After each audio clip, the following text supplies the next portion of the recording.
At mamaya, huwag muna kayong lalabas ng bahay. At eto si Saida, ang ating magandang stewardess. Whoop! Stewardess Saida from the EB Babes Airlines. Hello. Hello, Sir Joey. Sir Hello. Bossing. How are you? I'm good. How's the flight? It's good. It's good. It's relaxing.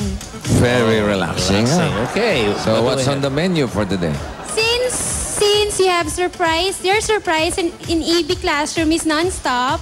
Oy. Well, my surprise also never stops. Oh. Well, it is calamares. Uy. Calamares with flour. That's so funny. I like your flower. What kind of flower is that? It's, Silly flower. What? Silly flower. Silly flower. silly A flower that's silly. Huh?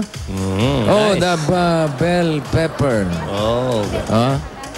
Bell Okay. pepper. Is it Calamari. clean? Is your flower clean? Yes, my flower is clean. Okay. You wash that? I see. I wash my flower. Okay, very good. Very good. Okay, thank you, Yan ang Miss importante. Saida. Didiligan nyo para